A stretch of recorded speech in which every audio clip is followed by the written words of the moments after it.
ಜಾಗೃತಾ ಕಾರ್ಯಕ್ರಮ ಅಂತ ಕರೀತಾರೆ. ಈಗ ಎಲ್ಲರೂ ಮನೆಯಲ್ಲೂ ಸಿಲಿಂಡರ್ ಇಟ್ಕೊಂಡು ಉಪಯೋಗಿಸ್ತಾ ಇರ್ತಾರೆ. ಕೆಲವು ಕಡೆ ಇದು ಲೀಕೇಜ್ ನಡೆದು ಆಕ್ಸಿಡೆಂಟ್ಸ್ಗಳು ಆಗ್ತಿದ್ದಾವೆ. ಆ ಒಂದು ಆಕ್ಸಿಡೆಂಟ್ಸ್ ಕಂಟ್ರೋಲ್ ಮಾಡಬೇಕಂತ ಈ ಪ್ರೋಗ್ರಾಮ್ನ ಕಂಡಕ್ಟ್ ಮಾಡ್ತಿದ್ದಾರೆ. ಸಿಲಿಂಡರ್ ಯಾವ ಥರ ಬ್ಲಾಸ್ಟ್ ಆಗುತ್ತೆ, ಹೆಂಗೆ ಲೀಕೇಜ್ ಆಗುತ್ತೆ, ಯಾವ ಥರ ಇದನ್ನು ಉಪಯೋಗಿಸ್ಬೇಕು ಅಂತ ನಿಮಗೆ ತಿಳಿಸೋದಕ್ಕೆ ಬಂದಿದ್ದೀವಿ. ಈ ಪ್ರೋಗ್ರಾಮ್ ಏನು ಕಂಡಕ್ಟ್ ಮಾಡಿರ್ತಾರೆ ಇದು ಬಂದು ಫ್ರೀ ಆಫ್ ಕಾಸ್ಟ್ ಕೊಡೋ ಅಂಥ ಪ್ರೋಗ್ರಾಮ್ 10 ನಿಮಿಷದ್ದು. ಈ 10 ನಿಮಿಷದೊಳಗಡೆ ನಾವು ನಿಮ್ಗೆ ಏನೇನು ಪಾಯಿಂಟ್ಸ್ ಹೇಳ್ತೀವಿ, ನಾನು ಹೇಳೋವಂಥ ಪಾಯಿಂಟ್ಸ್ನ ನೀವು ನಿಮ್ಮ ಮನೆಯವ್ರಿಗೆ ಹೋಗಿ ಹೇಳಿ ಕೆಲವೊಂದು ಆಗ್ತಾ ಇರೋ ಒಂದು ಅನಾಹುತನ ಅವಾಯ್ಡ್ ಮಾಡಿ. ಮೊದಲನೇ ಪಾಯಿಂಟು, ನಮ್ಮ ಮನೆಗೆ ಸಿಲಿಂಡ್ರ್ ಬಂದಾಗ ನೀವೇನು ನೋಡಬೇಕು, ಏನು ಗಮನಿಸಬೇಕು ಅಂದರೆ ನೋಡಿ, ಇಲ್ಲಿ ಗೌರ್ಮೆಂಟ್ ಅವರು ಪ್ರತಿಯೊಬ್ಬರಿಗೂ ಬರೆದಿರ್ತಾರೆ ಸಿಲಿಂಡ್ರ್ ಮೇಲೆ check seal on delivery when it comes. ಇದರ ಅರ್ಥ ಸಿಲಿಂಡ್ರ್ ಬಂದಿದ್ದ ದಿನ ಈ ರೀತಿ ಕ್ಯಾಪ್ಗೆ ಒಂದು ಗೌರ್ಮೆಂಟ್ ಸೀಲ್ ಮಾಡಿರ್ತಾರೆ ಪ್ಲಾಸ್ಟಿಕ್ದು, ಆ ಸೀಲ್ ಗಮನಿಸಿ ಹರಿದಿರಬಾರ್ದು. ಅದಾದಮೇಲೆ ಈ ಕ್ಯಾಪ್ ಓಪನ್ ಮಾಡಿ ಯಾವಾಗಲೂ ಸಿಲಿಂಡರ್ ಉಪಯೋಗಿಸೋದಕ್ಕೆ ಮುಂಚೆ ಪ್ರತಿ ಸಿಲಿಂಡರ್ಗೂ ಕೂಡ ನೋಡಿ ಈ ನಾಬ್ ಒಳಗಡೆ ಸ್ವಲ್ಪ ನೀರು ಹಾಕಿ ಟೆಸ್ಟ್ ಮಾಡ್ಕೋಬೇಕು. ಬಂದಿದ್ದ ದಿನ ಒಂದು ಸ್ವಲ್ಪ ನೀರನ್ನ ಇದ್ರೊಳಗಡೆ ಹಾಕಿ, ನೀರು ಹಾಕಿದಾಗ ಬಬಲ್ಸ್ ಏನಾದರೂ ಬಂದರೆ ಲೀಕೇಜ್ ಇದೆ ಅಂತ ಅರ್ಥ. ಅಂಥದ್ದು ಬಂದರೆ ಸಿಲಿಂಡರ್ ನೀಚೆ ಇಟ್ಬಿಟ್ಟು ಏಜೆನ್ಸಿಯವ್ರಿಗೆ ಹೇಳಿ ಸರಿ ಹೋದ್ಮೇಲೆ ಉಪಯೋಗಿಸ್ತಾರೆ. ಈ ಕ್ಲೂ ನಿಮ್ಗೆ ಯಾಕೆ ಕೊಟ್ಟಿದ್ದಂದರೆ, ಈಗ ಯಾರು ಯಾವುದೇ ಥರ ಸಿಲಿಂಡರ್ಗಳು ಚೆಕ್ ಮಾಡೋಕ್ಕೆ ಹೋಗ್ತಾ ಇಲ್ಲ, ಹೇಗೆ ಬರುತ್ತೋ ರೆಗ್ಯುಲೇಟ್ರಾಗಿ ಅದೇ ಥರ ಉಪಯೋಗಿಸ್ತಾ ಇದ್ದಾರೆ. ಸಪೋಸ್ ನಮ್ಮ ಮನೆಗೆ ಲೀಕೇಜ್ ಸಿಲಿಂಡರ್ ಬಂದಿದ್ದು ನಾವು ನೋಡದೆ ಏನಾದರೂ ರೆಗ್ಯುಲೇಟ್ರ್ ಹಾಕ್ಬಿಟ್ರೆ ನೋಡಿ, ಈ ರೆಗ್ಯುಲೇಟ್ರಲ್ಲಿ ಒಂದು ಔಟ್ಪುಟ್ ಜಾಗ ಅಂತ ಕೊಟ್ಟಿರ್ತಾರೆ. ಈ ಔಟ್ಪುಟ್ ಜಾಗದಿಂದ ಗ್ಯಾಸ್ ಲೀಕೇಜಸ್ ನಡೆಯುತ್ತೆ, ಗ್ಯಾಸ್ ಪೂರ್ತಿ ಸ್ಪ್ರೆಡ್ ಆಗುತ್ತೆ, ಅದು ಬ್ಲಾಸ್ಟ್ ಆಗೋದಕ್ಕೆ ಕಾರಣ ಆಗುತ್ತೆ. ಈ 2 ಪಾಯಿಂಟ್ನ ಸಿಲಿಂಡರ್ ಬಂದಿದ್ದಿನ ನೀವು ಗಮನಿಸ್ಕೋಬೇಕು. 2ನೇ ಪಾಯಿಂಟು, ಈ ಪೈಪ್ಗಳು.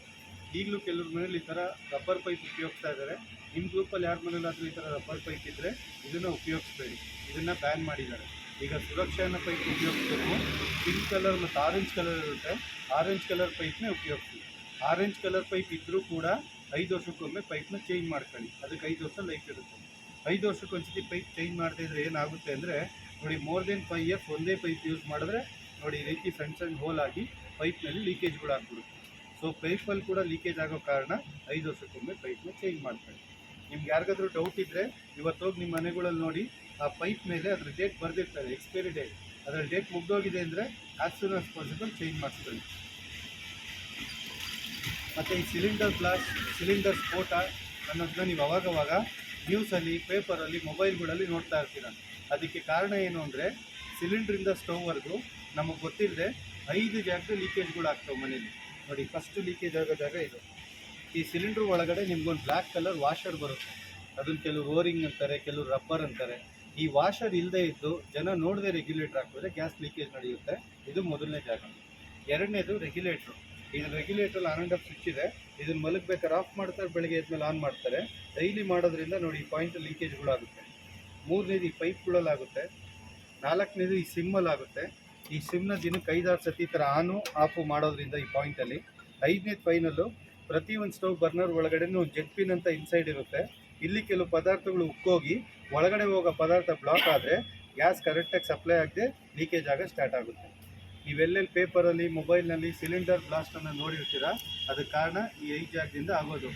ಅದಕ್ಕೆ ನಾವು ನಿಮ್ಗೆ ಹೇಳೋಕ್ಕೆ ಬಂದಿರೋದೇನು ಅಂದರೆ, ನೀವು ನಿಮ್ಮ ಮನೆಯವರು ಯಾವಾಗ ಫ್ರೀ ಇರ್ತೀರೋ ಆವಾಗ ಈ 5 ಜಾಗನೂ ಚೆಕ್ ಮಾಡಬೇಕು. ಚೆಕ್ ಮಾಡಿದ್ದಿನ ಮೊದಲೇ ನಮ್ಗೆ ಲೀಕೇಜ್ ಇರೋದು ಗೊತ್ತಾದರೆ ನಾವು ಸ್ವಲ್ಪ ಆ್ಯಕ್ಷನ್ಸ್ ಆಗೋದನ್ನ ಕಡಿಮೆ ಮಾಡ್ಬೋದು. ಸೊ ಹೆಂಗೆ ಚೆಕ್ ಮಾಡಬೇಕು ಅನ್ನೋದು ಕೂಡ ತಿಳಿಸ್ತೀವಿ. ಇಲ್ಲಿ ಸಿಲಿಂಡ್ರ್ ಬಂದಾಗ ನೀರು ಹಾಕಿ ಟೆಸ್ಟ್ ಮಾಡೋಕ್ಕೆ ಹೇಳಿದ್ವಿ. ಅದೇ ಥರನೇ ಈ ರೆಗ್ಯುಲೇಟರ್ ಸಿಲಿಂಡರ್ ಫಿಟ್ ಮಾಡಿ ಆನ್ ಮಾಡಿದ್ಮೇಲೆ ಈ ಜಾಗದಲ್ಲಿ ಕೂಡ ನೀರು ಹೊತ್ತು ಸೋಪ್ ವಾಟರ್ ಹಾಕಿ. ಬಬಲ್ಸ್ ಏನಾದರೂ ಇಲ್ಲಿಂದ ಬಂದರೆ ರೆಗ್ಯುಲೇಟ್ರ್ ಬ್ಲಾಕ್ ಅಂತ ಅರ್ಥ. ಆಗ ಇಮಿಡಿಯೇಟ್ ರೆಗ್ಯುಲೇಟರ್ ನೀವು ಚೇಂಜ್ ಮಾಡ್ಕೊಳ್ಳಿ. ಪೈಪ್ ಚೆಕ್ ಮಾಡೋದು ತುಂಬ ಈಸಿ. ಈ ರೆಗ್ಯುಲೇಟರ್ ಫಿಟ್ ಮಾಡಿ ಆನ್ ಮಾಡಿದ್ಮೇಲೆ ಒಂದು ಒದ್ದೆ ಬಟ್ಟೆ ತಗೊಂಡು ಸ್ವಲ್ಪ ಸೋಪ್ ಆಯಿಲ್ ಹಾಕ್ಕೊಂಡು ಪೈಪ್ನ ಹಿಂಗೆ ಒರೆಸ್ಕೊಂಬರ್ಬೇಕು. ಒರೆಸ್ಬೇಕಾದ್ರೆ ಪೈಪಿಂದ ಬಬಲ್ ಸ್ಟಾರ್ಟ್ ಆದರೆ ನಿಮ್ಗೆ ಅರ್ಥ ಆಗ್ಬಿಡುತ್ತೆ. ಅಂದರೆ ಎಕ್ಸಾಂಪಲ್, ಪಂಚರ್ ಅಂಗಡಿಗಳಲ್ಲಿ ನೀವು ನೋಡಿ ಬರುತ್ತೆ, ಪಂಚರ್ ಹಾಕ್ಬೇಕಾದ್ರೆ ಎಲ್ಲಾದರೂ ಬಬಲ್ ಬಂದರೆ ಲೀಕೇಜ್ ಅಂತ ಅವ್ರು ಅದನ್ನು ಮಾರ್ಕ್ ಮಾಡಿ ನಮಗೆ ಸರಿ ಮಾಡಿಕೊಡ್ತಾರೆ. ಅದೇ ಥರ ಚೆಕ್ ಮಾಡಬೇಕು. ಸ್ಟವ್ ಚೆಕ್ ಮಾಡಬೇಕಂತಾಗ ಈ ಸಿಮ್ ಓಪನ್ ಮಾಡ್ಕೊಳ್ಳಿ, ಅಥವಾ ಹಾಗೇ ಈ ಪಾಯಿಂಟಲ್ಲಿ ನೀರು ಹೊತ್ತು ಸೋಪ್ ವಾಟರ್ ಹಾಕಿ. ಇಲ್ಲಿಂದ ಬಬಲ್ಸ್ ಏನಾದರೂ ರಿಟರ್ನ್ ಬರ್ತಿದೆ ಅಂದರೆ ನಿಮ್ಮ ಸ್ಟವ್ ಜೆಟ್ ಪಿನ್ ಬ್ಲಾಕ್ ಇದೆ ಅಂತ ಅರ್ಥ. ಅವಾಗ ಸ್ಟವ್ ಎತ್ಕೊಂಡು ಕೊಟ್ಟು ಸರ್ವಿಸ್ ಮಾಡ್ಕೊಂಡು ಸೇಫ್ಟಿ ಮಾಡ್ಕೊಳ್ಳಿ. ನೆಕ್ಸ್ಟ್ ಇದೆಲ್ರಿಗೂ ಗೊತ್ತಿರಬೇಕು. ನಮ್ಮ ಮನೆಗೆ ಬರೋಂಥ ಗೌರ್ಮೆಂಟ್ ಸಿಲಿಂಡರ್ ವೆಯ್ಟ್ ಬಂದು ಡೊಮೆಸ್ಟಿಕ್ದು 14.2 kg. ಹೋಟ್ಲವರೆಲ್ಲ ಉಪಯೋಗಿಸೋದು ಬಂದು commercial cylinder net weight 19 kg. ಈ 14.2 ನೆಟ್ ವೆಯ್ಟ್ ಆದರೆ ಈ ಮೇಲ್ಗಡೆ ಬರ್ದಿದೆಯಲ್ಲ, ಇದು ಬಂದು ಸಿಲಿಂಡರ್ ವೆಯ್ಟು ಕಾಲಿದು. ನಿಮಗೆ ಡೌಟ್ ಬಂತು, ಕಡಿಮೆ ಸಿಲಿಂಡ್ರ್ ಇದ್ದರೆ ನೀವು ಹೆಂಗೆ ಕಂಡುಹಿಡಿಬೇಕು ಅಂದರೆ, ಈ ಸಿಲಿಂಡ್ರ್ ವೆಯ್ಟ್ನು ನೆಟ್ ವೆಯ್ಟ್ನು ಕೂಡಬೇಕು. ಇವೆರಡು ಕೂಡಿದ್ರೆ ಎಷ್ಟು ವೆಯ್ಟ್ ಆಗುತ್ತೆ, ಅಷ್ಟು ವೆಯ್ಟ್ ಸಿಲಿಂಡರ್ ಇದ್ದರೆ ಅದು ಕರೆಕ್ಟಾಗಿದೆ ಅಂತ ಅರ್ಥ. ಅಂಥದ್ದನ್ನು ಉಪಯೋಗಿಸಿ. ಅದರಲ್ಲಿ ಏನಾದರೂ ವೇರಿಯೇಷನ್ ಇದ್ದರೆ ನಿಮ್ಮೆಲ್ರಿಗೂ ರೇಟ್ಸ್ ಇರುತ್ತೆ, ಅದನ್ನ ಎಕ್ಸ್ಚೇಂಜ್ ಮಾಡ್ಕೊಂಡು ಹೊಸ ತೊಗೊಬೋದು. ಮತ್ತು ಇದ್ರಲ್ಲಿ ಇನ್ನೊಂದು ಕಾನ್ಸೆಪ್ಟ್ ಇದೆ. ಈ 14 kg ಸಿಲಿಂಡರ್ಗಳ್ನ ಮನೇಲಿರೋ ಲೇಡೀಸು ಜೆಂಟ್ಸ್ ಎಲ್ಲ ಆರಾಮಾಗಿ ಎತ್ಬೋದು. ನೋಡಿ, ನಮ್ಮೆಲ್ಲರ ಕೈಲೂ ಈ ಸಿಲಿಂಡರ್ನ ಎತ್ಬೋದು ಹೊರತು ಇದ್ರ ಒಳಗಡೆ ಇರೋವಂಥ ಗ್ಯಾಸ್ ಲೀಕೇಜ್ ಆಗೋದನ್ನ ಯಾರ ಕೈಲೂ ಬಂದು ಅವಾಯ್ಡ್ ಮಾಡೋದಕ್ಕಾಗೋದಿಲ್ಲ. ಯಾಕೆಂದರೆ ಈ ಗ್ಯಾಸ್ನ ಹೈ ಪ್ರೆಷರಲ್ಲಿ ತುಂಬಿಟ್ಟಿರ್ತಾರೆ.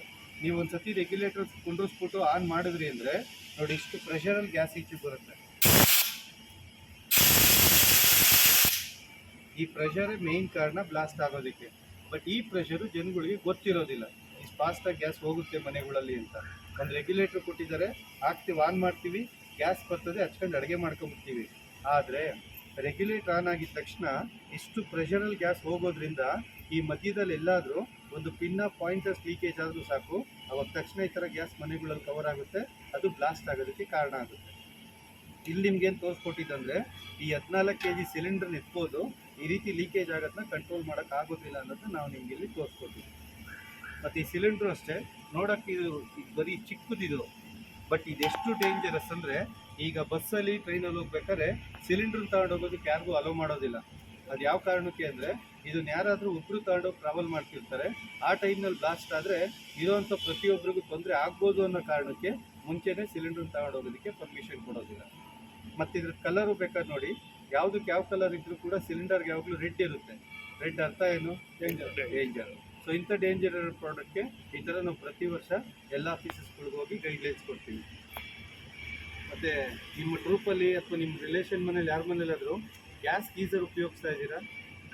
ಗ್ಯಾಸ್ ಗೀಸರ್ ಇದ್ದರೆ ಒಂದು ಇಂಪಾರ್ಟೆಂಟ್ ಮೆಸೇಜ್ ಇದೆ, ಯಾರ ಮನೇಲಿರುತ್ತೋ ಅವ್ರಿಗೆ ಈ ಮೆಸೇಜ್ನ ತಿಳಿಸಿ. ಗ್ಯಾಸ್ ಗೀಸರ್ ಇರೋರು ಯಾವುದೇ ಕಾರಣಕ್ಕೂ ಗ್ಯಾಸ್ ಗೀಸರ್ ಆನ್ ಮಾಡ್ಕೊಂಡು ಸ್ನಾನ ಮಾಡಬಾರ್ದು. ಅದು ಪ್ರಾಬ್ಲಮ್ ಏನಾಗ್ತಿದೆ ಅಂದರೆ, ಗ್ಯಾಸ್ ಗೀಸರ್ ಉರಿಯೋ ಜಾಗದಲ್ಲಿ ಕಾರ್ಬನ್ ಮೊನಾಕ್ಸೈಡ್ ಅಂದ್ಬಿಟ್ಟು ಒಂದು ಕೆಮಿಕಲ್ ಉತ್ಪತ್ತಿ ಆಗುತ್ತೆ. ಆ ಕೆಮಿಕಲ್ ಏನಾದರೂ ನಾವು ಉಸಿರಾಡಿದ್ರೆ ತಕ್ಷಣ ಪ್ರಜ್ಞೆ ತಪ್ಪಿಡೋದು, ಹಾರ್ಟ್ ಅಟ್ಯಾಕ್ ಅಂತ ಅನ್ಸ್ಕೊಂಡು ತುಂಬ ಆಗ್ತಿದ್ದಾವೆ. ಏನು ಮಾಡಬೇಕು ಗ್ಯಾಸ್ ಗೀಸರ್ ಇರೋರು ಅಂದರೆ, ಬಿಸಿನೀರು ಎಷ್ಟು ಬೇಕು ಅದನ್ನು ಫಸ್ಟೇ ಬಕೆಟ್ನಲ್ಲಿ ಫಿಲ್ ಮಾಡ್ಕೋಬೇಕು, ಗೀಸರ್ ಆಫ್ ಮಾಡಬೇಕು, ನಂತರ ಆ ಪ್ಲೇಸ್ನ ಯೂಸ್ ಮಾಡಬೇಕು. ಅದರ್ವೈಸ್ ಎಲ್ಲಿ ವೆಂಟಿಲೇಷನ್ ಗಾಳಿ ಜಾಸ್ತಿ ಎಲ್ಲಿರುತ್ತೋ ಅಂಥ ಕಡೆ ಗ್ಯಾಸ್ ಗೀಸರ್ನ ಫಿಟ್ ಮಾಡ್ಕೊಂಡು ಬಿಸಿನೀರು ಪೈಪ್ ಮೂಲಕ ಹೊರಗಡೆ ಬರೋ ಥರ ಮಾಡ್ಕೊಂಡು ಗ್ಯಾಸ್ ಗೀಸರ್ನ ಉಪಯೋಗಿಸಿ. ಆದಷ್ಟು ಈ ಸ್ನಾನ ಮಾಡೋ ಜಾಗದಲ್ಲಿ ಗೀಸರ್ನ ಅವಾಯ್ಡ್ ಮಾಡಿ ಅನ್ನೋದನ್ನ ಒಂದು ಪಾಯಿಂಟ್ ಆಫ್ ವ್ಯೂ ತಿಳಿಸಿರ್ತೀವಿ. ಅವ್ರು ಹೇಳ್ತಾರೆ ಗ್ಯಾಸ್ ಕರೆಂಟ್ ಎಲ್ಲ ಹೇಳ್ತಾರೆ ನಿಮ್ದು ಐಫೈ ಬಿಡಿ, ಅಂತಂದ್ರೆ ಎಲ್ಲ ಕರೆಂಟ್ ಕಮ್ಮಿ ಜಾಸ್ತಿ. ಯಾವತ್ತಾದ್ರೂ ಗ್ಯಾಸ್ ಲೀಕೇಜ್ ಆದರೆ ನೀವು ಗ್ಯಾಸ್ ಲೀಕೇಜ್ ಆಗಿರೋದನ್ನ ಹೇಗೆ ಫೈಂಡ್ ಔಟ್ ಮಾಡ್ತೀರಾ? ನಾನು ಕೇಳೋ ಕ್ವಶನ್ನು, ಇನ್ ಕೇಸ್ ಇದಕ್ಕೆ ಗ್ಯಾಸ್ಗೆ ಸ್ಮೆಲ್ಲೇ ಇರಲಿಲ್ಲ ಅಂದಿದ್ರೆ ಇಲ್ಲಿ ನಾನು ಇವಾಗ ಸ್ವಲ್ಪ ಗ್ಯಾಸ್ ಪ್ರೆಸ್ ಮಾಡಿದೆ, ಈಚೆ ಬಂತು, ಕೆಲವ್ರು ಗೊತ್ತಾಯ್ತು ಮುಗಿಸ್ಕೊಂಡ್ರಿ. ನಿಮ್ಗೆ ಯಾಕೆ ಈ ಇಂಪಾರ್ಟೆಂಟ್ ಪಾಯಿಂಟ್ ತಿಳಿಸ್ತಾ ಇದೀವಿ ಅಂದರೆ, ಗ್ಯಾಸ್ಗೆ ಸ್ಮೆಲ್ ಇರೋದು, ಸ್ಮೆಲ್ ಯೂಸ್ ಮಾಡ್ತಾ ಇರೋದು ನಮ್ಮ ಇಂಡಿಯಾದಲ್ಲಿ ಮಾತ್ರ. ಅದು ಯಾಕೆ? ಈ ಸಿಲಿಂಡರ್ ಆಕ್ಸಿಡೆಂಟ್ಸ್ ಆಗ್ತಿರೋದನ್ನ ಕಡಿಮೆ ಮಾಡಬೇಕು ಅಂತ. ಈ ಗ್ಯಾಸ್ ಫಿಲ್ ಮಾಡಬೇಕಾದ್ರೆ ಅದಕ್ಕೆ ಮರ್ಕೆಪ್ಟನ್ ಮೆಥಲನ್ನು ಒಂದು ಕೆಮಿಕಲ್ ಹಾಕಿ ಸ್ಮೆಲ್ ಬರೋಂಗೆ ಮಾಡಿರೋದು. ಅಟ್ಲೀಸ್ಟ್ ಗ್ಯಾಸ್ ಲೀಕೇಜ್ ಆದರೆ ಜನ ಫಸ್ಟು ಸ್ಮೆಲ್ ಮೂಲಕ ಕಂಡುಹಿಡಿಬೇಕು ಅಂತ. ಸೊ ಆದ್ದರಿಂದ ನಿಮ್ಗೆ ತಿಳಿಸ್ತಾ ಇರೋದೇನು ವಿಚಾರ ಅಂದರೆ, ನಿಮ್ಮ ಮನೆಗಳಲ್ಲೂ ಯಾವತ್ತಾದರೂ ಈ ಥರ ಗ್ಯಾಸ್ ಸ್ಮೆಲ್ ಬಂದರೆ ನೀವೇನು ಮಾಡಬೇಕು ತಕ್ಷಣ ಅಂದರೆ, ರೆಗ್ಯುಲೇಟರ್ನ ಆಫ್ ಪೊಸಿಷನ್ ಮಾಡಿಬಿಟ್ಟು ಕಿಟಕಿ ಡೋರ್ಗಳನ್ನೆಲ್ಲ ಓಪನ್ ಮಾಡ್ಕೋಬೇಕು. ಆ ಟೈಮ್ನಲ್ಲಿ ಯಾವುದೇ ಎಲೆಕ್ಟ್ರಿಕ್ ಐಟಮ್ನ ಯೂಸ್ ಮಾಡಬಾರ್ದು. Fan, fridge, T V, lights ಎಲ್ಲನೂ. ಸಾಮಾನ್ಯ ರಾತ್ರಿ ಹೊತ್ತು ಕೆಲವ್ರ ಮನೇಲಿ ಕತ್ಲೆ ಇರುತ್ತೆ, ಜನ ಏನು ಮಾಡ್ತಾರೆ, ಏನೋ ಸ್ಮೆಲ್ ಬರ್ತಿದ್ದಿಲ್ಲ ನಮ್ಮ ಮನೇಲಿ, ನೋಡೋಕ್ಕೋಸ್ಕರ ಲೈಟ್ ಹಾಕ್ಬಿಡ್ತಾರೆ. ಆ ಲೈಟ್ ಹಾಕ್ಬೇಕಾದ್ರೆ ಆನ್ ಆ್ಯಂಡ್ ಆಫ್ ಮಾಡೋ ಜಾಗದಲ್ಲಿ ಇದು ಸ್ಪಾರ್ಕ್ ಆಗುತ್ತೆ. ಸ್ಪಾರ್ಕ್ ಆಗಿದ ತಕ್ಷಣ ಗ್ಯಾಸ್ ಕವರ್ ಆಗಿ ಬ್ಲಾಸ್ಟ್ ಆಗುತ್ತೆ. ಆದ್ದರಿಂದ ಯಾವುದೇ ಎಲೆಕ್ಟ್ರಿಕ್ ಐಟಮ್ನ ಯೂಸ್ ಮಾಡಬಾರ್ದು. ಹೊಸ ಒಂದು ಗೈಡ್ಲೈನ್ಸ್ ಬಂದಿದೆ, ಗ್ಯಾಸ್ ಲೀಕೇಜ್ ಆಗಿರೋ ಟೈಮ್ನಲ್ಲಿ ಮೊಬೈಲ್ ಕೂಡ ಆಪ್ರೇಟ್ ಮಾಡಬಾರ್ದು ಅನ್ನೋದು ಕೂಡ ಒಂದು ಗೈಡ್ಲೈನ್ಸ್ ಇದೆ. ಇದು ಒಂದು ಇಂಪಾರ್ಟೆಂಟ್. ಇದೇನು ಗೊತ್ತಿದೆಯಾ? ಡಿಸೆಂಬರ್ 28 ಅದು ಎಕ್ಸ್ಪೈರ್. ನಿಮ್ಗೆ ಎದುರುಗಡೆ ಏನು ಸಿಲಿಂಡರ್ ಕಾಣ್ತಿದೆಯಲ್ಲ, ಇದಕ್ಕೂ ಎಕ್ಸ್ಪೈರಿ ಡೇಟ್ ಇರುತ್ತೆ. ಇದನ್ನು ಕೂಡ ಸಿಲಿಂಡರ್ ಬಂದಾಗ ನೀವು ನೋಡ್ಕೊಬೇಕು. ಈ ಸಿಲಿಂಡರ್ ಇಲ್ಲಿ ಬಂದಿದೆ D28 ಅಂತ. ಇದರ ಅರ್ಥ ಏನಂದರೆ, ವರ್ಷಕ್ಕೆ 4 ಭಾಗ ಡಿವೈಡ್ ಮಾಡಿದ್ದಾರೆ. ಆ ಡಿವೈಡ್ ಮಾಡಿರೋದನ್ನ ABCD ಅಂತ ಕರೀತಾರೆ. Example: January, February, March A, April, May, June B, July, August, September C, October, November, December D. 4 ಭಾಗ. 28 ಅಂದರೆ ವರ್ಷ. ಈಗ 2025, 28ನೇ ವರ್ಷಕ್ಕೆ ಈ ಸಿಲಿಂಡರ್ ಡೇಟ್ ಮುಗಿಯುತ್ತೆ ಅನ್ನೋ ಕಾನ್ಸೆಪ್ಟು. ನಿಮ್ಮನೆಗೆ ಸಿಲಿಂಡರ್ ಬಂದಾಗ ಇದು ಯಾವಾಗಲೂ 25 ಎಬೋವ್ ಇರಬೇಕು. 24, 20 ಏನಾದರೂ ಇದ್ದರೆ ಅದು ಡೇಟ್ ಮುಗ್ದೋಗಿರೋ ಸಿಲಿಂಡರ್ ಅಂತ ಕಾನ್ಸೆಪ್ಟು. ಅಂಥದ್ದು ಉಪಯೋಗಿಸ್ಬೇಡಿ. ಅದು ಯಾಕೆ ಹೇಳ್ತಾ ಇದ್ದೀನಿ ಅಂದರೆ ನೋಡಿ ಇಲ್ಲೇ ಕಾಣ್ತಿದೆ, ಈ ಸಿಲಿಂಡರ್ಗಳು ಹಳೇದಾಗ್ತಾ ಈ ಥರ ತುಕ್ಕಿಡಿತಾ ಇರ್ತದೆ. ಈ ನೀವು ನೋಡಿರ್ತೀರ ಕೆಲವು ಲಾರಿಯವರೆಲ್ಲ ಸಿಲಿಂಡರ್ನ ಮೇಲಿಂದಲೇ ಬಿಸಾಕ್ತಾರೆ, ಉರುಳಿಸ್ತಾರೆ. ಅಂಥ ಟೈಮಲ್ಲಿ ಈ ಬಾಟಮ್ನಲ್ಲಿ ಹೋಲಾಗೋ ಚಾನ್ಸಸ್ ಇರುತ್ತೆ. ಹೋಲಾಗೋ ಸಿಲಿಂಡ್ರ್ ಮನೆಗೆ ಬಂದರೆ ಲೀಕೇಜ್ ಆಗಿ ಅದು ಬ್ಲಾಸ್ಟ್ ಆಗಬೇಕು ಒಂದು ಕಾರಣ. ಆದ್ದರಿಂದ ಡೇಟ್ ಕೂಡ ಚೆಕ್ ಮಾಡ್ಕೊಂಡು ರಿಸೀವ್ ಮಾಡ್ತೀವಿ. ರೆಗ್ಯುಲೇಟರ್ನ ಆಫ್ ಮಾಡ್ತಾರೋ ಅವ್ರ ಮನೇಲಿ ಆಕ್ಸಿಡೆಂಟ್ಸ್ ಆಗೋದಿಲ್ಲ. ಬಟ್ ಈಗ ಯಾರೂ ಮಾಡ್ತಾನೆ ಇಲ್ಲ.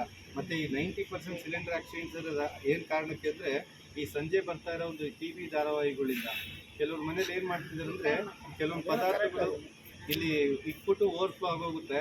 ಅದನ್ನ ಕಾನ್ಸಂಟ್ರೇಟ್ ಆನಲ್ಲಿ ಇರುತ್ತೆ ಮೈಂಡೆಲ್ಲ. ಈ ಅಡ್ವರ್ಟೈಸ್ಮೆಂಟ್ ಬಂದಾಗ ಅಡುಗೆ ಮನೆ ಸ್ವಿಚ್ ಹಾಕ್ಬಿಟ್ಟು ಎಂಟ್ರ್ ಆಗೋಕ್ಕೆ ಹೋಗ್ತಾರೆ ನೋಡಿ, ಅವಾಗ ಗ್ಯಾಸ್ ಪೂರ್ತಿ ಅಡುಗೆ ಮನೆ ಕವರ್ ಆಗಿರೋದು ಎಕ್ಸ್ಪ್ಲೋಡ್ ಆಗುತ್ತೆ. ಆದ್ದರಿಂದ ಸ್ವಲ್ಪ ಅಡುಗೆ ಮಾಡಬೇಕಾದ್ರೆ ಕಾನ್ಸಂಟ್ರೇಟ್ ಆಗಿರೋದು ನಮ್ಮ ಜವಾಬ್ದಾರಿ. ಹೌದು, ಅಷ್ಟು ಮಾತ್ರ ಬರಬೇಕು. ಇಲ್ಲೆಲ್ಲ ಬರ್ತಿದೆ ಅಂದರೆ ಅದು ಆಕ್ಸಿಡೆಂಟ್ಸ್ ಆಗಲ್ಲ, ಗ್ಯಾಸ್ ವೇಸ್ಟ್ ಆಗುತ್ತೆ. ಅಲ್ಲೆಲ್ಲ ಬರಬಾರ್ದು. ಒಂದು ತಿಂಗಳು ಬರುವಂಥ ಗ್ಯಾಸು ಒಂದು 27 ಡೇಸ್ ಸರ್. ಬಟ್ ಯಾವ ಕಾರಣದಿಂದ ಆಗ್ಬೋದು ಸರ್? ಬರ್ನರಲ್ಲಿ ನೋಡಿ ಬರ್ನರ್ ಒಂದು ಎಕ್ಸ್ಚೇಂಜ್ ಮಾಡ್ಬೋದು. ಆದಾಗ ಟೀ ಮಾಡಿ ಎಲ್ಲ ಆದಾಗ ನಾವು ಬರ್ನರ್ ಆಫ್ ಮಾಡ್ಬೇಕಂತ ಮೀನ್ಸ್ ಅದು ರೆಗ್ಯುಲೇಟರ್ ಆಫ್ ಮಾಡ್ಬೇಕಂತಿರಲ್ಲ, ಅದು ಆಫ್ ಮಾಡ್ತಾ ಇದ್ರೆ ಸ್ವಿಚ್ ಸೌದೋಗಲ್ವಾ ಸರ್? ಸರ್ ನಿಮ್ಮ ಕ್ವಶನ್ಗೆ ಎಲ್ಲೇ ಇದೆ ನೋಡಿ, ಗೌರ್ಮೆಂಟ್ ಅವ್ರು ನೋಟಿಸ್ ಮಾಡಿದ್ದಾರೆ, switch off regulator when not in use. ನೀವು ಅಡುಗೆ ಮಾಡ್ತಿದ್ದೀರಾ ಅಂದರೆ ಮಾತ್ರ ರೆಗ್ಯುಲೇಟರ್ ಆನ್ ಇರಬೇಕು, ಅದರ್ವೈಸ್ ಮಸ್ಟ್ ಅಂಡ್ ಶುಡ್ ಅದು ಆಫಲ್ಲಿ ಇರಬೇಕು. ನೀವು ಅದಕ್ಕೋಸ್ಕರ ಈ ಸಿಲಿಂಡರ್ಗೆ 10 ವರ್ಷ ಹಿಂಗೆ ಹೇಳಿದ್ವು, ಪೈಪ್ಗೆ 5 ವರ್ಷ ಹಿಂಗೆ ಹೇಳಿದ್ವು, ಈ ರೆಗ್ಯುಲೇಟರ್ಗೆ 20 ವರ್ಷ ಇರುತ್ತೆ. 20 ವರ್ಷದಲ್ಲಿ ನೀವು ಎಷ್ಟು ಸತಿ ಆನ್ ಆ್ಯಂಡ್ ಆಫ್ ಮಾಡಿದ್ರು ಕೂಡ ಇಟ್ಸ್ ಓಕೆ. ಆಫ್ಟರ್ 20 ಇಯರ್ಸ್ ಇದನ್ನು ಕೂಡ ಚೇಂಜ್ ಮಾಡ್ಕೋಬೇಕು. ಈಗ ನಿಮಗೆ ನೆನಪಿರ್ಬೋದು, ಒಂದು 20 ಇಯರ್ಸ್ ಬ್ಯಾಕ್ ಈ ಥರ ರೆಗ್ಯುಲೇಟರ್ ಇರಲಿಲ್ಲ. ಒಂದು ಅರ್ಧ ಮಾತ್ರ ಆನ್ ಆ್ಯಂಡ್ ಆಫ್. ಹೌದೌದು. ಈಗ ಟೆಕ್ನಾಲಜಿ 20 ಇಯರ್ಸ್ ಕೂಡ, ನೆಕ್ಸ್ಟ್ ಟೆಕ್ನಾಲಜಿ ಇನ್ನೊಂದು ಬಂದಿರುತ್ತೆ. ಸೊ ಎವ್ರಿ 20 ಇಯರ್ಸ್ ಇದು ಚೇಂಜ್ ಆಗ್ತಾ ಇದೆ. ಮತ್ತು ಕ್ಲೋಸ್ ಮಾಡೋಕ್ಕೆ ಮುಂಚೆ ಒಂದು ಗುಡ್ ನ್ಯೂಸ್ ಕೂಡ ಹೇಳ್ತೀವಿ, ಅದು ಕೂಡ ನಾವು ವರ್ಷ ಎಲ್ರಿಗೂ ತಿಳಿಸ್ತೀವಿ. ಈ ಸಿಲಿಂಡರ್ ಬ್ಲಾಸ್ಟ್ ಆಗ್ತಾ ಇರೋದನ್ನ ಕಡಿಮೆ ಮಾಡಬೇಕು ಅಂತ ಸೆಂಟ್ರಲ್ ಗೌರ್ಮೆಂಟ್ ಎಕ್ಸ್ಪ್ಲೋಸಿವ್ ಡಿಪಾರ್ಟ್ಮೆಂಟ್ ಕಡೆಯವರು ಸಿಲಿಂಡರ್ ಬ್ಲಾಸ್ಟ್ ಆಗದೇ ಇರೋದಕ್ಕೂ ಕೂಡ ಒಂದು ಸೇಫ್ಟಿ ಉಪಕರಣನ ಲಾಂಚ್ ಮಾಡಿದ್ದಾರೆ. ನಿಮ್ಮ ಮನೆಗಳಲ್ಲಿ ಸಿಲಿಂಡ್ರು ಮತ್ತು ರೆಗ್ಯುಲೇಟರ್ ಇದ್ದರೆ ಆ ಸಿಲಿಂಡ್ರಿಗಿರೋ ಒಂದು ಸೇಫ್ಟಿ ಉಪಯೋಗಿಸಿ ಅಂತಲೂ ಈ ಒಂದು ಟ್ರೈನಿಂಗಲ್ಲಿ ನಿಮಗೆ ತಿಳಿಸೋಗಿರ್ತೀವಿ. ಎಕ್ಸಾಂಪಲ್, ನಿಮ್ಮೆಲ್ಲರೂ ಮನೇಲೂ ಟಿ ವಿ ಇಟ್ಕೊಂಡಿರ್ತೀರ, ಕೆಲವ್ರ ಮನೇಲಿ ಆ ಟಿ ವಿ ಏನೂ ಆಗಬಾರ್ದು ಅಂತ ಅದಕ್ಕೆ ಸ್ಟೆಪ್ಲೈಜರ್ ಆ್ಯಡ್ ಮಾಡ್ಕೊಂಡಿರ್ತೀರ. ಆ ಥರ ಸಿಲಿಂಡರ್ ಬ್ಲಾಸ್ಟ್ ಆಗದೇ ಇರೋದಕ್ಕೂ ಸೇಫ್ಟಿ ಇದೆ. ಎಲ್ಲರ ಮನೇಲಿ ಉಪಯೋಗಿಸ್ಕೊಂಡು ನಮ್ಮ ಇಂಡಿಯಾದಲ್ಲಿ ಕೂಡ ಆದಷ್ಟು ಸಿಲಿಂಡರ್ ಆಕ್ಸಿಡೆಂಟ್ಸ್ ಆಗೋದನ್ನ ಕಡಿಮೆ ಮಾಡಿ ಆಕ್ಸಿಡೆಂಟ್ಸ್ ಆಗೋದನ್ನ ಹೋಯ್ತು. ಸೇಮ್ ಆ ಥರ ಇರ್ತದೆ ನೋಡಿ. ಇಲ್ಲ ಅದನ್ನು ನೋಡಿ ಲಾಂಚ್ ಆಗಿ 12 ವರ್ಷ ಆಗಿದೆ. ಇದು 12 ಇಯರ್ಸ್ ಆಯಿತು. ಎಲ್ಲ ಏಜೆನ್ಸಿಗಳಲ್ಲೂ ಸಿಗ್ತಾ ಇದೆ. ಇದ್ರ ಹೆಸರು ಬಂದು ಗ್ಯಾಸ್ ಸೇಫ್ಟಿ ಡಿವೈಸ್ ಅಂತ. ಸಿಲಿಂಡ್ರ್ ಇರೋ ಇದನ್ನು ಉಪಯೋಗಿಸೋದು ಏನು ಲಾಭ ಅಂದರೆ, ಇದು ಹಾಕಿದ್ಮೇಲೆ ಸಿಲಿಂಡ್ರಿಂದ ಸ್ಟವ್ವರೆಗೂ ನಿಮ್ಮ ಮನೇಲಿ ಲೀಕೇಜ್ ಆದರೆ, ಇದು ಲೀಕೇಜ್ ಆಗಿದ ತಕ್ಷಣ ಗ್ಯಾಸ್ ಸಪ್ಲೈ ಸ್ಟಾಪ್ ಮಾಡಿ ಆಟೋಮೆಟಿಕ್ಕಾಗಿ ಆಕ್ಸಿಡೆಂಟ್ಸ್ ಆಗೋದನ್ನ ತಪ್ಪಿಸ್ತಾ ಇದೆ. ಮತ್ತು ಇದು ಲೈಫ್ ಬಂದು 30 ವರ್ಷದವರೆಗೂ ಯೂಸ್ ಮಾಡ್ಕೊಳ್ಬೋದು. ಮತ್ತು ಇದು ಗೌರ್ಮೆಂಟ್ ಅಪ್ರೂವಲ್ ಡಿವೈಸ್ ಆದ್ದರಿಂದ ಇಂಡಿಯನ್, HP, ಭಾರತ್ ಎಲ್ಲರೂ ಇದನ್ನು ಉಪಯೋಗಿಸ್ಕೊಂಡು ಆಕ್ಸಿಡೆಂಟ್ಸ್ ಆಗೋದನ್ನ ಅವಾಯ್ಡ್ ಮಾಡ್ಕೊಳ್ಳಿ. ಎಲ್ಲರೂ ಒಂದ್ಸತಿ ನೋಡ್ಬಿಟ್ಟು ಕೊಡಿ, ತೊಂದರೆ ಇಲ್ಲ. ಸರ್ ಈ ಥರ ಇರುತ್ತೆ. ಅವ್ರು ಮಾಡ್ತಾರೆ ಇದನ್ನು, ನಾವು ಸೇಲ್ ಮಾಡಲ್ಲ. ಈ ಥರ ಇದೆ, ಇದನ್ನು ಉಪಯೋಗಿಸ್ಕೊಳ್ಳಿ ಅಂತ ತಿಳಿಸ್ತೀವಿ. ಬಟ್ ಇದ್ರ ಬಗ್ಗೆ ಒಂದು ಇಂಪಾರ್ಟೆಂಟ್ ಮೆಸೇಜ್ ಏನಂದರೆ, ಮಾರ್ಕೆಟ್ನಲ್ಲಿ ಈ ಥರ ತುಂಬ ಡೂಪ್ಲಿಕೇಟ್ ಸೇಲ್ಗಳು ಬಂದ್ಬಿಟ್ಟಿದೆ. ನೀವು ಅದನ್ನು ತಗೊಳ್ಬೇಕಾದ್ರೆ ಗೌರ್ಮೆಂಟ್ ಆಥರೈಸ್ಡ್ ಇರಬೇಕು, ಇನ್ಶೂರೆನ್ಸ್ ಇರಬೇಕು, ಪ್ಲಸ್ ಇದೇ ಥರ ಬ್ರಾಸ್ ಇರಬೇಕು. ಇಲ್ಲಿ ಸ್ಟೀಲ್ದು, ಫೈಬರ್ದೆಲ್ಲ ಇದ್ದಾವೆ. ಈ ಥರ ಬ್ರಾಸ್ನ ಕೇಳ್ಬಿಟ್ಟು ತಗೊಂಡು ಉಪಯೋಗಿಸ್ಕೊಳ್ಳಿ. ಬ್ರಾಸ್ದಾದರೆ ನೀರು ಬಿದ್ದರೂ ಕೂಡ ಏನಾಗೋದಿಲ್ಲ. ನೋಡಿ, ಇದು ಹಾಕಿದ್ಮೇಲೆ ಏನಾದರೂ ಲೀಕೇಜ್ ಆದರೆ ಹೆಂಗೆ ಆಕ್ಸಿಡೆಂಟ್ಸ್ ಅವಾಯ್ಡ್ ಆಗುತ್ತೆ ಅನ್ನೋದು ತೋರಿಸ್ತೀನಿ. ಸೇಮ್ ರೆಗ್ಯುಲೇಟರ್ ಹಾಕೋ ಥರನೇ ಇದನ್ನು ಹಾಕೋದು, ಆನ್ ಮಾಡೋದು. ಇಲ್ಲೊಂದು ಪಾಯಿಂಟ್ ಇದೆ ಗಮನಿಸಿ. ನಿಮ್ಮ ರೆಗ್ಯುಲೇಟರ್ ಏನಾದರೂ ಈ ಥರ ಹಾಕ್ಬಿಟ್ಟು ಆನ್ ಮಾಡಿದ್ರೆ ಡೈರೆಕ್ಟ್ ಗ್ಯಾಸ್ ಬಂದುಬಿಡುತ್ತೆ ರೆಗ್ಯುಲೇಟರ್ಗಳಲ್ಲಿ. ಇದರಲ್ಲಿ ನೋಡಿ ಫಿಕ್ಸ್ ಮಾಡಿ ನಾನು ಆನ್ ಮಾಡಿದ್ದೀನಿ. ಇದರಲ್ಲಿ ಬೆಂಕಿನೂ ಒಳಗಡೆಗೆ ಹೋಗಲ್ಲ, ಗ್ಯಾಸು ಈಚೆಗೆ ಬರಲ್ಲ. ಇದು ಆಫು, ಇದು ಆನು ಬರೋದಿಲ್ಲ. ಬಿಕಾಸ್ ಇದು ಮಾಮೂಲಿ ರೆಗ್ಯುಲೇಟರ್ ಅಲ್ಲ, ಇದೊಂದು ಸೇಫ್ಟಿ ಮಿಷಿನ್. ಆದ್ದರಿಂದ ನಿಮ್ಮ ರೆಗ್ಯುಲೇಟರ್ಗೆ ಈ ಸೇಫ್ಟಿ ಡಿವೈಸ್ಗೆ ಅಟ್ಯಾಚ್ ಮಾಡಬೇಕು. ಇನ್ನು ಮುಂದೆ ಈ ಥರ ಹಾಕ್ಬಿಟ್ಟು ಆನ್ ಮಾಡಿ, ಇಲ್ಲಿ ಓಕೆ ಬಟನ್ ಇದೆ, 2 ಟೈಮ್ ಟ್ಯಾಪ್ ಮಾಡಿದ್ರೆ ಗ್ಯಾಸ್ ಸ್ಟಾರ್ಟ್ ಆಗಿರುತ್ತೆ. ನೋಡಿ, ಸ್ಟವ್ ಉರಿತಾ ಇದೆ. ಈ ರೀತಿ ಆನ್ ಇದ್ದಾಗ ಮಕ್ಳು ಯಾರಾದರೂ ಪೈಪ್ ಎಳಿಬೋದು, ಅಥವಾ ನೀವೇ ಸ್ಟವ್ ಒರೆಸ್ಬೇಕಾದ್ರೆ ಪೈಪ್ ಬಿದೋಗ್ಬೋದು. ನೋಡಿ, ಇಲ್ಲಿ ಸೇಫ್ಟಿ ಇರೋದ್ರಿಂದ ಇಲ್ಲಿ ಸ್ಟವ್ ಉರಿತಾ ಇದೆ. ನಾನೇ ಡೈರೆಕ್ಟ್ ಈ ಪೈಪ್ನ ತೆಗ್ದಿದ್ದೀನಿ. ಈಗ ಅವಾಗ ಗ್ಯಾಸ್ ಸಪ್ಲೈ ಸ್ಟಾಪ್ ಆಗುತ್ತೋ ಹೊರತು ಮಾಮೂಲಿ ರೆಗ್ಯುಲೇಟ್ರಲ್ಲಿ ಲೀಕೇಜ್ ಆಗಿ ಬ್ಲಾಸ್ಟ್ ಆಗೋದಕ್ಕೆ ಇದು ಬಿಡೋದಿಲ್ಲ. ಲೀಕೇಜ್ ಆಗಿದ ತಕ್ಷಣ ಇದು ಸ್ಟಾಪ್ ಮಾಡುತ್ತೆ. ಅಂದರೆ ಸಿಲಿಂಡ್ರಿಂದನೇ ಗ್ಯಾಸ್ ಈಚೆಗೆ ಬರದೇ ಇದ್ದರೆ ಆಕ್ಸಿಡೆಂಟ್ಸ್ ಆಗ ತಪ್ಪಿಸ್ಬೋದು ಅನ್ನೋದು ಒಂದು ಕಾನ್ಸೆಪ್ಟು. ನೋಡಿ ಮತ್ತೆ ಫಿಕ್ಸ್ ಮಾಡ್ತಾ ಇದ್ದೀನಿ. ನಿಮ್ಮ ಸ್ಟೌವು, ಪೈಪು, ರೆಗ್ಯುಲೇಟ್ರು, ವಾಷರ್ ಎಲ್ಲ ಕರೆಕ್ಟಾಗಿದ್ದರೆ ಇಲ್ಲಿ ಓಕೆ ಕೊಟ್ಟಾಗ ಗ್ಯಾಸ್ ಬರುತ್ತೆ. ಯಾವುದ್ರಲ್ಲಾದ್ರೂ ಸಣ್ಣ ಲೀಕೇಜ್ ಇದ್ರೂ ಡಿಟೆಕ್ಟ್ ಮಾಡುತ್ತೆ. ನೋಡಿ ಕೆಲವ್ರ ಮನೇಲಿ ಈ ಪೈಪ್ನ ಚೇಂಜ್ ಮಾಡಲ್ಲ 5 ವರ್ಷಕ್ಕೆ, ಕೆಲವ್ರ ಮನೇಲಿ ಇಳಿಗಿಲಿ ಕಟ್ಬೋದು. ಇದಿರೋದ್ರಿಂದ ನೋಡಿ ಸ್ಟವ್ ಉರಿತಾ ಇದ್ರು ನಾನೇ ಹೋಲ್ ಮಾಡ್ತಾ ಇದ್ದೀನಿ. ಈಗ ಒಂದು ಸ್ಮಾಲ್ ಒಂದು ಹೋಲ್ ಆದರೂ ಕೂಡ ಇದು ಡಿಟೆಕ್ಟ್ ಮಾಡ್ಕೊಳ್ಳುತ್ತೆ. ಬಟ್ ಇದೇ ಥರ ಹೋಲು ಯಾವತ್ತಾದರೂ ನಮ್ಮ ಹಳೆ ರೆಗ್ಯುಲೇಟ್ರಲ್ಲಿ ಏನಾದರೂ ಆದರೆ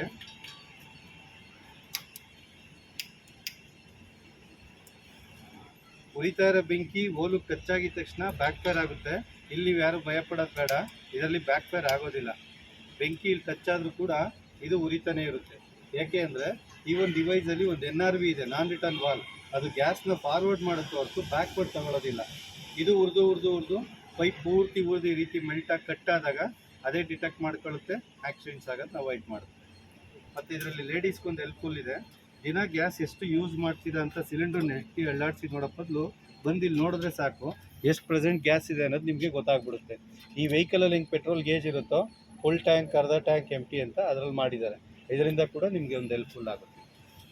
ಪ್ರತಿ ಬಾರಿ ಗ್ಯಾಸ್ ಹಚ್ಚುವಾಗ ಅದು ಪ್ರೆಸ್ ಮಾಡಲೇಬೇಕಲ್ಲ, ಸಿಲಿಂಡರ್ ಚೇಂಜ್ ಮಾಡಿದಾಗ. ಅಂದರೆ ಈಗ ಸಿಲಿಂಡರ್ ಎಲ್ಲರ ಮನೇಲಿ ಇರುತ್ತೆ. ಈ ಆಕ್ಸಿಡೆಂಟ್ಸ್ ಆಗ ತಪ್ಪಿಸ್ಬೇಕು ಅಂದರೆ ಈ 5 ಜಾಗನ ಚೆಕ್ ಮಾಡಿ. ಚೆಕ್ ಯಾರ್ಯಾರು ಮಾಡೋದಿಲ್ಲ, ಎಷ್ಟೇ ಹೇಳಿದ್ರು ಕೆಲವು ನೆಗ್ಲಿಜೆನ್ಸಿ ಮಾಡೋರು ಮಾಡ್ತಾ ಇರ್ತಾರೆ. ಅಂಥವ್ರು ಈ ಥರ ಇದಿಲ್ಲದೆ ಇದ್ರೆ ಈ 5 ಪಾಯಿಂಟ್ಸ್ನ ಚೆಕ್ ಮಾಡೋದನ್ನ ಮರಿಬೇಡಿ. ಎವ್ರಿ ಮಂತ್ಸ್ ಒಂದ್ಸತಿ ಚೆಕ್ ಮಾಡಬೇಡಿ.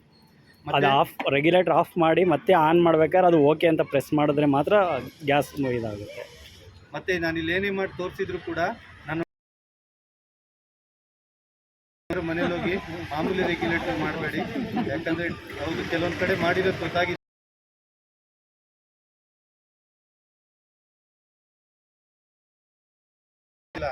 ಒಂದ್ಸತಿ ನೀವು ಹಾಕ್ಬಿಟ್ಟು ಆನ್ ಮಾಡಿದ್ರೆ ಡೈರೆಕ್ಟ್ ಗ್ಯಾಸ್ ಹೋಗ್ತಾ ಇರುತ್ತೆ. ಕೇಳಿಸ್ತಿದೆಯಾ ಸೌಂಡು? ಹೌದೌದು. ಆದ್ರಿಂದ ಈ ರೆಗ್ಯುಲೇಟರ್ ಯಾರು ನಾನು ಮಾಡ್ದಂಗೆ ಮಾಡಬೇಡಿ. ಸೇಫ್